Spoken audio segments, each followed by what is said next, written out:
are turning into 15-minute bulletin of Vietnam News Agency. I'm Ngọc Lê from Hanoi with the headlines as usual. Party leader meets Venezuela's Executive Vice President. Prime Minister begins working visit to Saudi Arabia. Vietnam enters final of French culinary competition for first time. Executive Vice President of Venezuela, Delcy Rodriguez Gomez, is paying an official visit to Vietnam. On October 29, Venezuela's Executive Vice President Delcy Rodriguez Gomez was received by Party General Secretary To Lâm. The party leader affirmed Vietnam's deep appreciation for the long-standing support of the Venezuelan people throughout history. He emphasized Vietnam's consistent foreign policy, which prioritizes strong relations with traditional friends and progressive movements worldwide. The Vietnamese party leader proposed enhancing political trust through regular exchanges and meetings at all levels, particularly at the highest levels. He urged both sides to strengthen partnerships across various sectors and to continue supporting each other on regional and international issues in multilateral forums and organizations. The Executive Vice President conveyed greetings from the President and Chairman of the United Socialist Party of Venezuela to General Secretary To Lâm and expressed hopes for his official visit to the South American country. On October 29, President Luong Quang welcomed Venezuela's Executive Vice President and Minister for Oil Delcy Rodriguez Gomez. The Vietnamese state leader said Vietnam greatly values its relationship with traditional partners in Latin America, including Venezuela. Expressing her pleasure at returning to Vietnam, Executive Vice President Rodriguez Gomez congratulated President Quang on his new role and affirmed that Venezuela prioritizes strengthening its relationship with Vietnam within its broader foreign policy, particularly regarding Asia. The same day, State Vice President Vo Tien Xuan and Executive Vice President of Venezuela, Delcy Rodriguez Gomez, held talks. The leaders agreed on a number of measures to further deepen the multifaceted cooperation between the two countries in the coming time. They agreed to soon organize the fourth meeting of the Vietnam-Venezuela Intergovernmental Cooperation Committee and the 10th Deputy Foreign Minister level political consultation, coordinate to review and promote negotiations on cooperation agreements, create a legal framework for multifaceted cooperation, maintain coordination, and support each other at international organizations and multilateral forums. Party General Secretary To Lâm had a working session with the Party Central Committee's Commission for Popularization and Education in Hanoi on October 29th. The meeting focused on the progress of information and education efforts since the start of the 13th National Party Congress term, along with key directions and tasks for the coming period, especially leading up to the 14th Congress. Commending the achievements made by the information and education sector, General Secretary To Lâm emphasized that the goal of this work in the new phase should be to foster unity, consensus, and a spirit of emulation across the party, people, and military in implementing the party's policies, viewpoints, and the state's laws. The leader highlighted the need for proactive, innovative approaches in information and education work, ensuring alignment with practical needs, responsiveness, and prompt support to the party in effectively addressing emerging issues.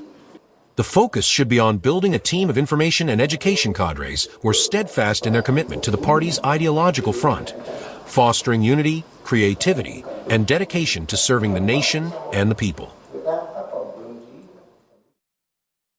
Prime Minister Phạm Minh Chính is on a working trip to the Middle East. On October 29th, the government leader had a number of activities in the United Arab Emirates before embarking on a visit to Saudi Arabia on the same day. Prime Minister Pham Minh Chinh, his spouse, and a high-ranking delegation of Vietnam arrived in Riyadh on October 29th, beginning their working trip to attend the 8th edition of the Future Investment Initiative and working visit to Saudi Arabia. The trip is being made at the invitation of Crown Prince and Prime Minister of Saudi Arabia, Mohammed bin Salman. The delegation was welcomed at the airport by officials of the government and the Ministry of Foreign Affairs of Saudi Arabia. The visit is taking place in the context that Vietnam and Saudi Arabia have enjoyed sound cooperation with practical outcomes since they set up their diplomatic relations in October 1999. Saudi Arabia is currently Vietnam's third largest trading partner in the Middle East, North Africa region, with two-way trade reaching $2.68 billion in 2023. In the first 9 months of 2024, the figure hit $2.21 billion. The Prime Minister's ongoing working trip to Saudi Arabia is hoped to help the two sides reinforce their political trust and bring the bilateral relations to a new height. Earlier, as part of his visit to the United Arab Emirates, Prime Minister Chin met UAE Minister of Industry and Advanced Technology, Sultan bin Ahmed Al Jaber in Abu Dhabi. He said the potential for scientific and technological cooperation between the two countries is boundless. Sultan bin Ahmed Al Jaber, who is also Group CEO of the Abu Dhabi National Oil Company, stressed the importance of the Vietnam-UAE relations to prosperity of each country and the region. He expressed a strong desire to enhance cooperation with Vietnam across various sectors, especially energy development, including oil refinery, LNG, and renewable energy projects. The same day, Prime Minister Chin met Sheikh Hamad bin Zayed Al Nahyan, Director of the Abu Dhabi Investment Authority. He suggested the agency collaborate with and support Vietnam in establishing an investment fund for major projects in transportation, climate change, digital transformation, and artificial intelligence (AI). Sheikh Hamad bin Zayed Al Nahyan said he fully agreed with Chin's proposals, affirming that his agency stands ready to initiate cooperation and investment projects in Vietnam, particularly in areas the Vietnamese leader highlighted. Receiving Arif Amiri, Chief Executive Officer of the Dubai International Financial Center Authority, Prime Minister Chin suggested the center cooperate with Vietnam in developing financial services and supporting the development of the Ho Chi Minh City Financial Center. Arif Amiri said he is impressed by Vietnam's socio-economic development achievements in recent times. He suggested the Southeast Asian nation promote the development of financial services to create a foundation for trade development and investment attraction. While in Abu Dhabi, Prime Minister Pham Minh Chinh received Sheikh Mansour bin Mohammed bin Budi Al Hamd, CEO of Mubadala Energy. He commended Mubadala's operations and effective cooperation and investment in Vietnam in recent times, and affirmed his support for its vision and commitment to responsible investment. For his part, Al Hamd said Mubadala's strategy is to increase investments in Asia, focusing on infrastructure, oil and gas, maritime ports, electricity, technology, and transport.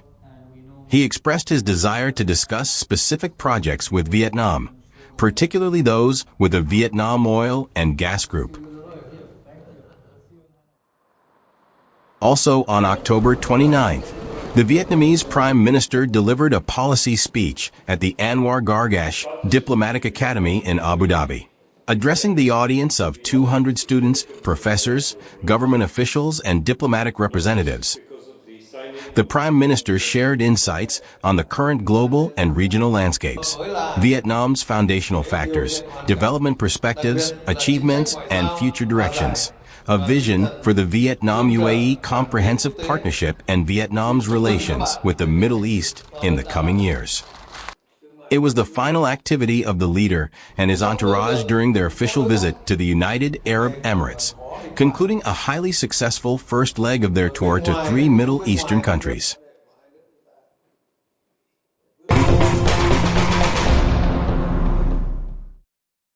Vietnam's lobster export to the Chinese market in January to September rose 33-fold, thanks to the lower prices and stronger trade ties between the two countries, according to the South China Morning Post. During the 9-month span, China spent nearly $206 million on Vietnamese lobsters. the daily quoted statistics from the General Administration of Customs of China as saying. In September alone, lobster imports from Vietnam surged 134% against August and 2,336% on a year-on-year basis. Analysts said that the spike means Chinese consumers still have a craving for high-end foods, despite hesitancy in overall spending. Besides, import costs from Vietnam are significantly lower than from other countries due to differentials in labor and shipping. According to an expert from the Vietnam Association of Seafood Exporters and Producers, China's easing of seafood import regulations, together with the signed bilateral agreements and the trade liberalization rules under the Regional Comprehensive Economic Partnership, have facilitated Vietnam's expansion of lobster export.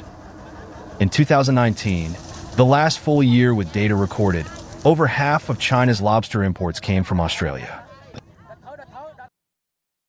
Vietnam's agricultural exports are on track to set a historic record projected at $60 to $61 billion, despite weather challenges and fluctuations in the world. Let's take a look.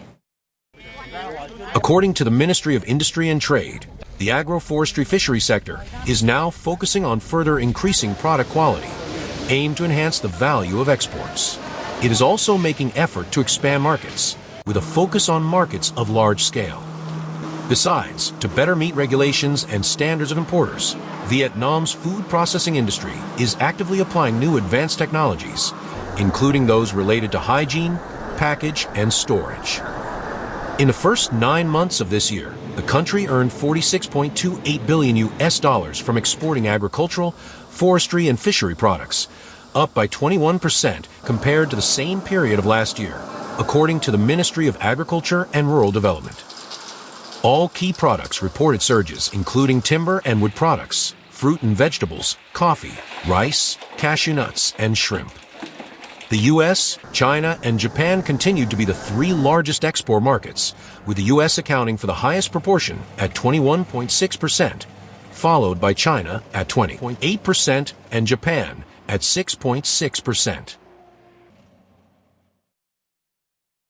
A Vietnamese team has for the first time won a ticket to the grand final of the Bocuse d'Or, a global cuisine competition to be held in Lyon City in France next January. The team has recently held a press briefing before departing for France for the contest. Vietnam is one of the 5 representatives from the Asia-Pacific region to advance to the finals of this prestigious global culinary, which affirms the country's position on the world culinary map. According to the French Consul General in Ho Chi Minh City, Emmanuel Pavillon Garcia, Bocuse d'Or is a prestigious culinary competition founded 37 years ago by legendary French chef Paul Bocuse. It is also a reputable platform for renowned chefs worldwide, allowing them to showcase their talent, creativity, and passion for cuisine. In the upcoming contest, the Vietnamese team will be accompanied by 2 coaches, Chef Sakha Phong, President of the Bocuse d'Or Vietnam Association, and Chef Daniel Nguyen. Chef Daniel Nguyen said the inspiration behind the team's winning dish in the Asia-Pacific qualifiers was the legendary story of the dragon and the fairy, symbolizing land and water in Vietnamese culture.